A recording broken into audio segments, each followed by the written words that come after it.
Mes beaux-parents avaient placé mes parents à une table tout au fond de la salle, juste à côté des cuisines.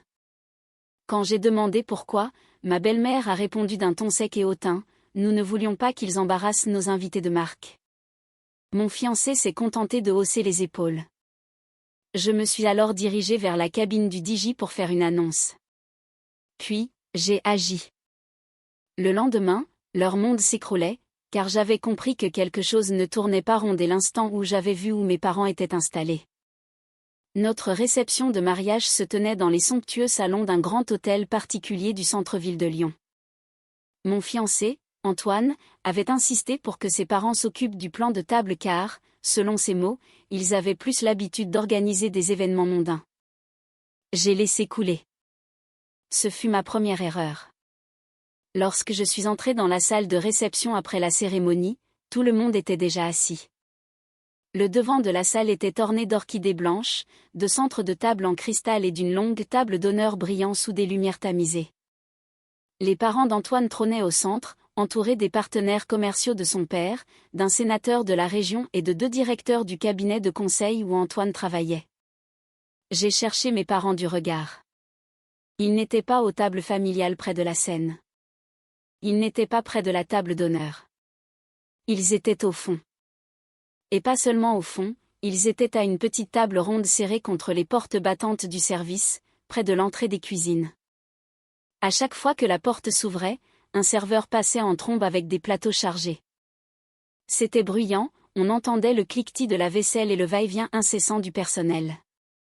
Mon père se tenait bien droit dans son costume, comme il le fait toujours pour les grandes occasions. Ma mère ne cessait de lisser le bord de la nappe, un signe de nervosité chez elle. Je me suis approchée pour demander si tout allait bien. Mon père a souri et a dit que l'odeur des plats était délicieuse. C'est alors que j'ai remarqué un autre détail, la table n'avait que 4 chaises. Mes parents, mon petit frère Lucas, et un siège vide. Aucun autre membre de ma famille n'était à proximité. Ma tante et mes cousins étaient à une autre table tout au fond, de l'autre côté de la salle, près du couloir des toilettes. Ce n'était pas un accident. Je suis allée chercher le plan de table près de l'entrée, présenté sur un élégant miroir encadré avec les noms écrits au feutre doré. J'ai trouvé mon nom à la table d'honneur. Toute la famille élargie d'Antoine était à l'avant. Ses amis de grande école occupaient les tables centrales. Même des collègues que je n'avais jamais rencontrés étaient plus proches de nous que mes propres parents. J'ai trouvé ma belle-mère, Béatrice, près du bar, en train de discuter avec une femme en robe rouge. Je lui ai demandé pourquoi mes parents étaient relégués près des cuisines. Elle n'a même pas baissé la voix, nous ne voulions pas qu'ils embarrassent nos invités de marque. La femme en rouge s'est figée, son verre à la main. J'ai demandé ce qu'elle entendait par là. Béatrice a ajouté: tes parents sont charmants, Chloé, mais ils ne sont pas vraiment le genre de personnes que nous voulions mettre au centre de l'attention ce soir. Nous avons des investisseurs ici. J'ai attendu qu'elle dise que c'était une plaisanterie, mais elle était on ne peut plus sérieuse. J'ai regardé Antoine à l'autre bout de la pièce. Il avait manifestement entendu une partie de la conversation car il nous fixait. Je suis allée vers lui et je lui ai rapporté les propos de sa mère. Il a haussé les épaules et m'a dit: laisse tomber, Chloé. C'est juste un plan de table. Ce n'est qu'un détail. J'ai alors pensé aux 30 dernières années de la vie de mes parents. Mon père enchaînant les heures supplémentaires dans son garage automobile. Ma mère prenant des cours du soir pour passer de simple caissière à directrice de magasin. Ils avaient payé la moitié de ce mariage parce qu'ils tenaient à contribuer. Et voilà où on les avait placés, près des portes de service. Je n'ai pas pleuré. Je n'ai pas argumenté. Je n'ai pas fait d'esclandre. J'ai balayé la salle du regard, observant tous ces invités de marque. Puis, je me suis retournée et j'ai marché droit vers la cabine du DJ. Marc, le DJ, a eu l'air confus quand j'ai tapoté le micro en lui demandant de baisser la musique. C'est à ce moment-là que j'ai décidé que la réception allait prendre un tout autre tournant. Et personne à la table d'honneur n'avait la moindre idée de ce que j'allais faire. La musique s'est tue au milieu d'une chanson. Les conversations se sont apaisées par vagues dans toute la salle. Les fourchettes ont cessé de tinter. Marc m'a tendu le micro sans poser de questions. Je sentais le regard d'Antoine peser sur moi depuis la table d'honneur. J'ai souri à l'assemblée, merci à tous d'être venus ce soir. Cela signifie beaucoup pour nous d'avoir un groupe de personnes aussi exceptionnelles ici. Famille, amis, partenaires d'affaires, investisseurs. J'ai laissé ce dernier mot flotter un instant. J'ai repris, avant de poursuivre le dîner, je tiens à rendre hommage aux 2 personnes qui ont rendu cette journée possible pour moi. Je me suis éloignée du DJ et j'ai commencé à marcher vers le fond de la salle. Au début, les gens pensaient que cela faisait partie du programme.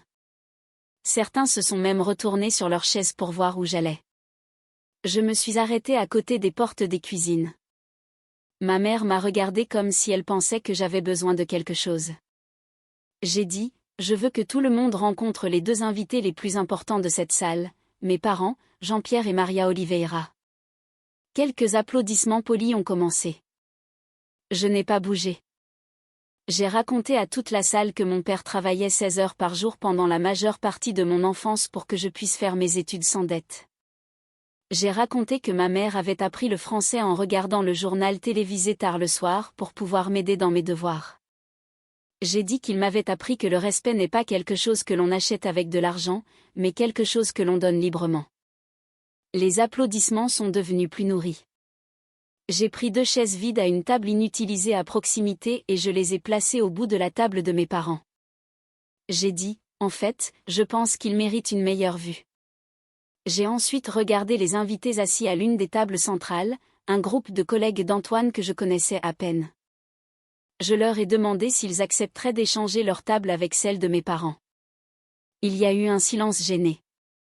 L'un des collègues, un dénommé Benoît, s'est levé immédiatement et a dit, bien sûr, avec plaisir.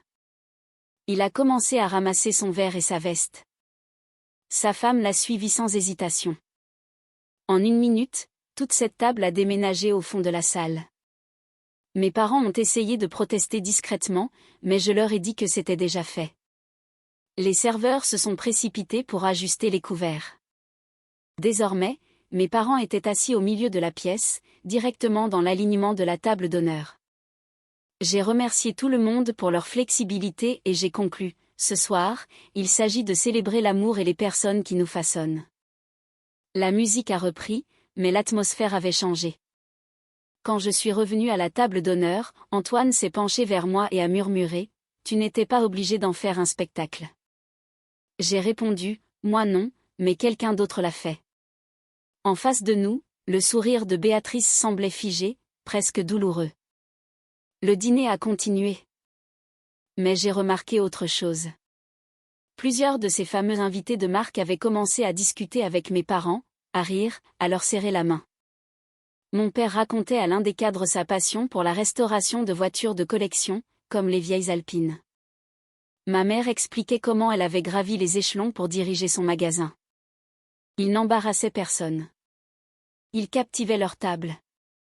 J'ai cru que l'histoire s'arrêterait là. J'avais tort, car plus tard dans la soirée, au moment des discours, Béatrice a décidé qu'elle n'avait pas dit son dernier mot. Et ce qu'elle a déclaré dans ce micro m'a forcé à aller plus loin que prévu. J'aurais dû me douter que Béatrice ne lâcherait pas l'affaire. Pour les discours, le témoin d'Antoine est passé en premier, puis mademoiselle d'honneur. C'était sans danger, anecdote d'études, blague un peu maladroite, le classique des mariages. Puis Béatrice s'est levée. Elle n'a pas attendu d'être invitée, elle est allée directement vers le DJ et lui a pris le micro. Elle a commencé par dire à quel point elle était fière d'Antoine, de son travail acharné et de son avenir brillant. Puis elle a dit une phrase qui a jeté un froid polaire dans la salle. Ce soir, il ne s'agit pas seulement d'amour. Il s'agit de construire des alliances, d'unir des familles solides. J'ai senti Antoine se tendre à côté de moi. Béatrice a continué, quand on se marie dans une famille comme la nôtre, on épouse aussi une réputation, un rang, une influence. Quelques investisseurs ont hoché la tête poliment. Puis elle a ri nerveusement et a ajouté, parfois, cet ajustement peut être instructif. Quelques rires épars se sont fait entendre. Elle a regardé directement la table de mes parents et a dit, nous venons tous de milieux différents. Certains d'entre nous sont issus de générations de dirigeants, d'autres de débuts plus modestes. C'était assez subtil pour qu'elle puisse le nier plus tard, mais tout le monde avait compris le mépris. Ma mère a cessé de sourire. Mon père a croisé les mains sur la table. J'ai attendu qu'Antoine se lève, qu'il dise quelque chose, qu'il l'interrompe. Il ne l'a pas fait. Béatrice a conclu son discours en disant qu'elle faisait confiance à Antoine pour toujours prendre des décisions qui élèvent notre famille. Élevé. Les applaudissements ont été polis, mais bien plus maigres qu'avant. Je me suis penchée vers Antoine pour lui demander s'il comptait réagir. Il a répondu, « Tu interprètes trop les choses. » J'ai regardé autour de moi. Plusieurs invités n'applaudissaient pas. Le sénateur avait l'air mal à l'aise. Benoît, le collègue qui avait changé de table, fixait Béatrice avec un air sévère. Et là, une chose à laquelle Béatrice ne s'attendait pas s'est produite. L'un des plus gros investisseurs s'est levé. Il s'appelait Richard Valois. Il possédait un grand groupe industriel et était l'une des raisons pour lesquelles le père d'Antoine avait pu financer sa dernière expansion. Richard n'est pas allé au micro. Il a simplement parlé depuis sa table, d'une voix assez forte pour porter. Il a dit, « Personnellement, je préfère les débuts modestes. Ils ont tendance à produire des gens qui comprennent la vraie valeur des choses. » Le silence est devenu total. Richard s'est tourné vers mes parents. « Monsieur, j'ai entendu dire que vous restauriez des voitures anciennes. J'ai une Citroën DS de 1967 qui a besoin de travaux. Nous devrions peut-être en discuter. » Mon père a hoché la tête. Le visage de Béatrice s'est décomposé. Le reste de la nuit s'est poursuivi, mais la dynamique était brisée. Les invités qui s'agglutinaient d'habitude autour des parents d'Antoine dérivaient maintenant vers les tables centrales, vers mes parents. J'ai pensé que le karma avait déjà fait son œuvre. Mais quand nous sommes rentrés dans notre suite à l'hôtel après la réception, Antoine a fermé la porte et a enfin déversé ce qu'il retenait. « Tu as embarrassé ma mère. » Je lui ai répondu qu'elle s'était embarrassée toute seule. Il a rétorqué, « Tu aurais dû rester en dehors de ça. » Je lui ai posé une seule question, « Si c'est ainsi que ta famille traite la mienne le jour de notre mariage, que se passera-t-il l'année prochaine ou quand nous aurons des enfants ?» Il n'a pas répondu. Au lieu de cela, il a dit que nous en parlerions après la lune de miel. Il n'y avait qu'un problème, il n'y aurait pas de lune de miel. Car pendant que nous nous disputions dans cette suite, quelque chose se passait en bas, dans le hall, que ni lui ni moi ne savions encore. Et au matin, l'entreprise de la famille d'Antoine allait être en grand danger. Je n'ai pas dormi de la nuit. Antoine a fini par s'endormir, faisant défiler son téléphone comme si de rien n'était. Moi, j'étais assise près de la fenêtre, fixant les lumières de Lyon. Vers minuit, son téléphone a commencé à vibrer. Il a ignoré le premier appel, puis le deuxième, puis le troisième. Finalement, il a décroché. C'était son père. Je n'entendais que la voix d'Antoine. « Comment ça ? Il est parti plus tôt ? » Non, ça n'a pas de sens.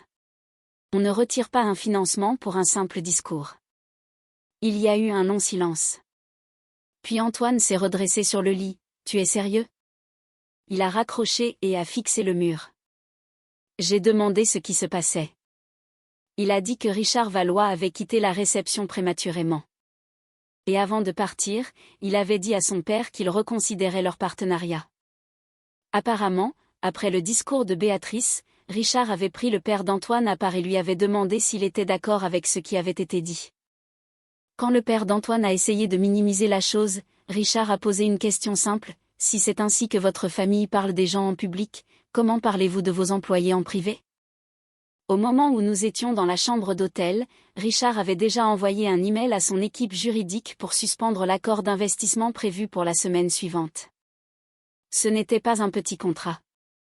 Sans cela, l'entreprise du père d'Antoine aurait du mal à rester à flot. Antoine a hurlé, « C'est parce que tu as fait une scène. » J'ai demandé comment, je n'ai insulté personne. Je n'ai attaqué personne. J'ai juste déplacé mes parents à une meilleure table. Il n'a pas répondu. Le lendemain matin, les choses ont empiré. Je suis descendue prendre le petit déjeuner avec mes parents. Ma mère essayait de faire comme si de rien n'était, mais je voyais qu'elle avait vu quelque chose sur Internet. Apparemment, l'un des collègues d'Antoine avait filmé le discours de Béatrice. Pas tout, juste la partie sur la réputation et les débuts modestes. Il l'avait posté sur les réseaux sociaux avec pour légende, voilà ce qui a été dit au mariage de mon ami hier soir. La vidéo avait déjà été partagée des centaines de fois. Les commentaires étaient acerbes.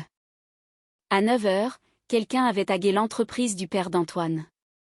À 10 heures, d'anciens employés commentaient la façon dont la direction traitait le personnel différemment selon leurs origines sociales.